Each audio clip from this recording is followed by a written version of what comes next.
Shalom. Donnant tout honneur, toute gloire à Yahweh, Ba'Hashem Yahawashi, Ba'Hashem Rachakodash, tout bonheur et respect aux apôtres de Great Millstone, Shalom aux élus. Ok, donc cette leçon s'intitulera Non, on ne peut pas manger tout ce qu'on veut. Ok, non, on ne peut pas manger tout ce qu'on veut puisque Yahweh Ba'Hashem Yahawashi établit des lois. Ok, il y a des lois sur les animaux purs et les animaux impurs. Et la loi est toujours en effet. Donc nous ne sommes pas justifiés par la loi. Nous sommes justifiés par notre foi en Yahweh Shai. Mais par contre, la loi est toujours en vigueur. Okay? Comment est-ce qu'on va démontrer notre foi en Yahweh Shai? En tentant d'obéir à sa loi du mieux que l'on peut. Commençons au livre de Romains, chapitre 5, verset 1. Étant donc justifiés par la foi, nous avons la paix avec Yahweh par notre Seigneur Yahweh Shai. Right? Puisque nous sommes, les élus seront sauvés par la foi qu'ils ont en Yahweh Shai. Okay? Comme est indiqué dans le livre d'Éphésiens, chapitre 2, verset 8.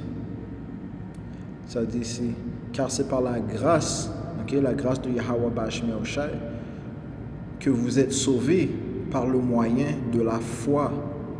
Et cela ne vient pas de vous, c'est le don de Yahweh. Donc, c'est par la foi que nous avons en son témoignage, au fait que le Tout-Puissant a ressuscité son Fils, Yahawashi, qu'il a été envoyé pour la nation d'Israël et que nous serons délivrés.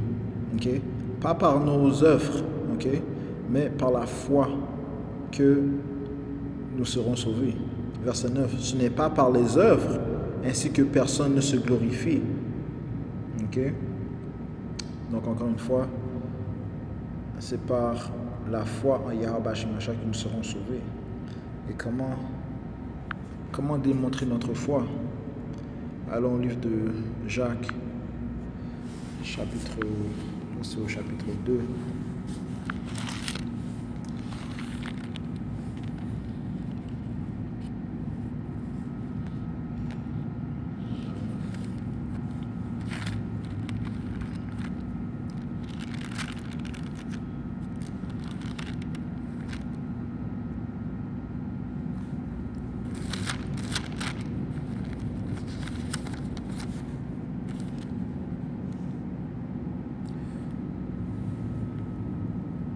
Le livre de Jacques, chapitre 2, verset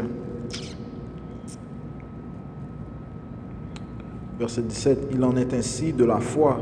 Si elle n'a pas les œuvres, elle est morte en elle-même. Donc on peut dire qu'on a la foi en Yahweh Ba'Hashem Yahawashi. Mais si on ne démontre pas notre foi par des œuvres, notre foi est morte. Verset 18. Mais quelqu'un dira, toi tu as la foi et moi j'ai les œuvres. Montre-moi ta foi sans les œuvres et moi je te montrerai la foi par mes œuvres. Donc c'est en démontrant, c'est par nos œuvres que nous démontrons notre foi en Yahweh Ba'Hashem Yahawashi. Et quelles œuvres est-ce qui plaît à Yahweh Ba'Hashem Yahawashi? L'obéissance. L'obéissance à sa parole, à ses lois. Donc retournons au sujet. En fait, juste on va aller au livre de Romains, chapitre 3 et verset 31. Ça dit ici.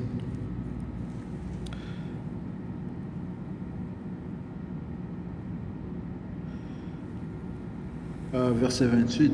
Car nous pensons que l'homme est justifié par la foi sans les œuvres de la loi. Ou bien Dieu est-il seulement le Dieu des Juifs? Ne l'est-il pas aussi des païens israélites? Oui, il est aussi des païens, puisqu'il y a un seul Dieu qui justifiera par la foi les circoncis et par la foi les incirconcis. Donc c'est par la foi que nous serons justifiés. Verset 31. Anéantissons-nous donc la loi par la foi? Loin de là, au contraire, nous confirmons la loi. Donc la loi est encore en vigueur. Maintenant, allons au sujet en main qui, qui vient pour discuter de que non, on ne peut pas manger tout ce qu'on veut. Okay? On va au livre de Lévitique chapitre 11, puisque dans la communauté, il y a beaucoup d'Israélites dans le monde qui croient que ils prétendent croire au Tout-Puissant, croire en son Fils, mais ils ne suivent pas sa parole. Okay? Et le Tout-Puissant a établi la loi sur les choses que nous pouvons et que nous ne pouvons pas manger. Okay? Let's go. Lévitique 11, verset 1. L'Éternel parla à Moïse et à Aaron, et leur dit, parlez aux enfants d'Israël et dites, voici les animaux dont vous mangerez parmi toutes les bêtes qui sont sur la terre. Vous mangerez de tout animal qui a la corne fendue, le pied fourchu et qui rumine. Mais vous ne mangerez pas de ceux qui ruminent seulement ou qui ont la corne fendue seulement. Ainsi, vous ne mangerez pas le chameau qui rumine, mais qui n'a pas la corne fendue. Vous le regarderez comme impur. 1. Vous ne mangerez pas le daman qui rumine, mais qui n'a pas la corne fendue. Vous le regarderez comme impur. Qu'est-ce que le daman? Allons sur Google.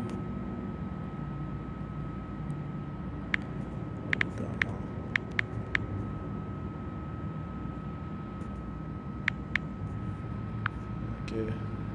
Voici le daman. Ok, animal impur. Ok. Vous ne mangerez pas le daman qui rumine, mais qui n'a pas la corne fendue. Vous le regarderez comme impur. Vous ne mangerez pas le lièvre qui rumine, mais qui n'a pas la corne fendue. Vous le regarderez comme impur. Ok, le lièvre, le daman, le chameau. Verset 7. Ok, vous ne mangerez pas le porc qui a la corne fendue et le pied fourchu, mais qui ne rumine pas. Vous le regarderez comme impur. Okay? Donc le porc est un animal impur. Okay? Donc non, on ne peut pas manger de porc. Vous ne mangerez pas de leur chair et vous ne toucherez pas leur corps mort. Vous les regarderez comme impurs. Donc il ne faut même pas toucher le porc. Okay? Voici les animaux dont vous mangerez parmi tous ceux qui sont dans les eaux. Vous mangerez de tous ceux qui ont des nageoires avant ça. Donc, juste pour faire sûr que on comprend ce qu'est le porc. Quel animal est le porc? Le porc, c'est le cochon. Ok, Gali. Alright? Donc, on ne peut pas manger de porc. Alright? Il est considéré comme impur. Ok, puisqu'il ne rumine pas. Pourtant, il a la corne fendue et le pied fourchu, mais il ne rumine pas. Okay, verset 9. Voici les animaux dont vous mangerez parmi tous ceux qui sont dans les eaux. Vous mangerez de tous ceux qui ont des nageoires et des écailles, et qui sont dans les eaux, soit dans les mers, soit dans les rivières. Okay, des nageoires, poissons, nageoires. Okay. Donc, tous les poissons ou tout animal de mer qui a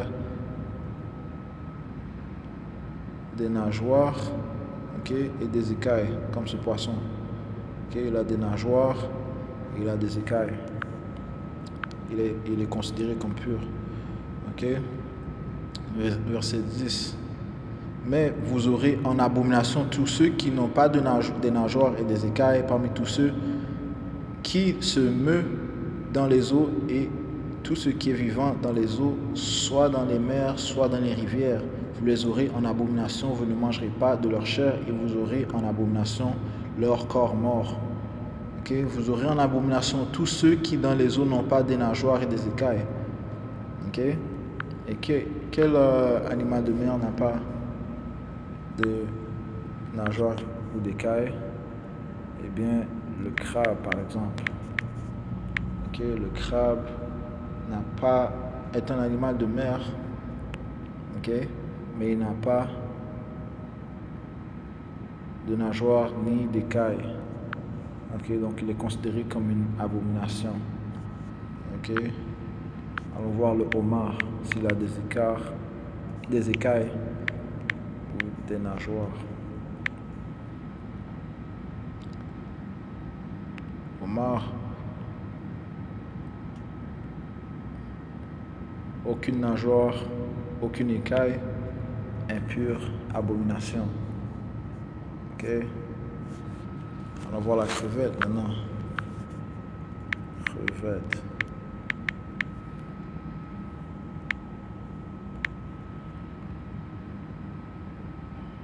La crevette a tête des nageoires, des écailles. Non. Ok. Mais il y en a qui pourraient considérer sa peau comme des écailles, mais il n'a pas de nageoire. Ok. Impur, abomination. Alright.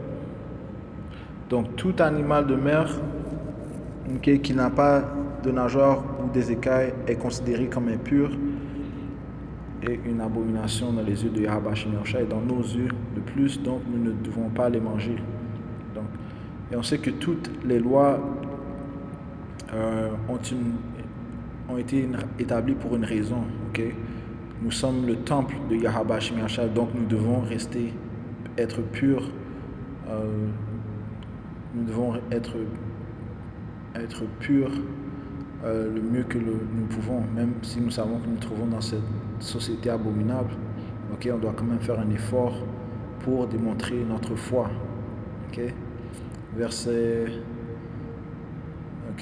13. Voici parmi les oiseaux ceux que vous aurez en abomination et dont on ne mangera pas: l'aigle, l'ofret, l'aigle de mer, le milan, l'autour et ce qui est de son espèce, le corbeau et toutes ses espèces, l'autruche, le hibou, la mouette, l'épervier et ce qui est de son espèce, le chat-huant, le plongeon et la chouette, le cygne, le pélican et le cormoran, la cigogne, le héron et ce qui est de son espèce, la huppe et la chauve-souris. Ok? Et la liste continue. Ok? C'est quelque chose que l'on devrait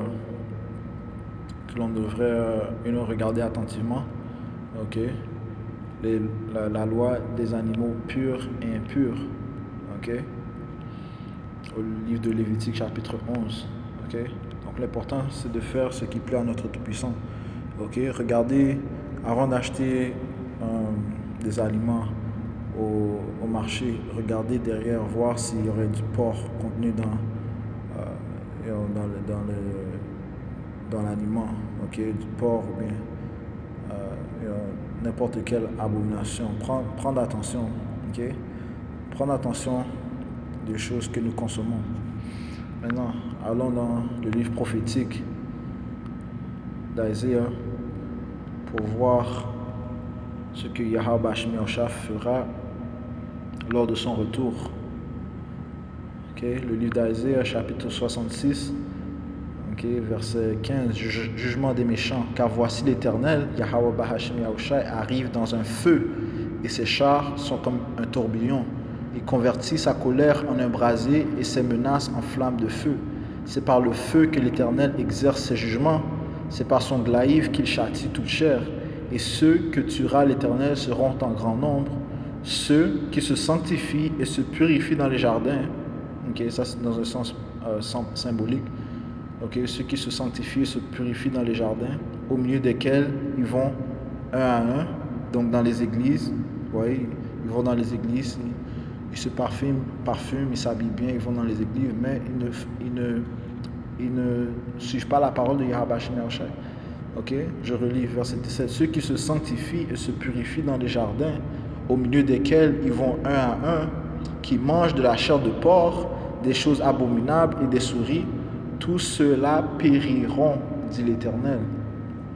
Je connais leurs œuvres et leurs pensées. Le temps est venu de rassembler toutes les nations et toutes les langues. Ils viendront et verront ma gloire. Ok? Donc, tous ceux qui mangent les choses abominables, ok, et qui ne portent pas attention à la parole de Yahweh Hashem Yahushua seront consommés par le feu. Ils périront. Ok? Alright, so, juste une leçon qui portait sur ce que nous pouvons et ne pouvons pas consommer. Ok?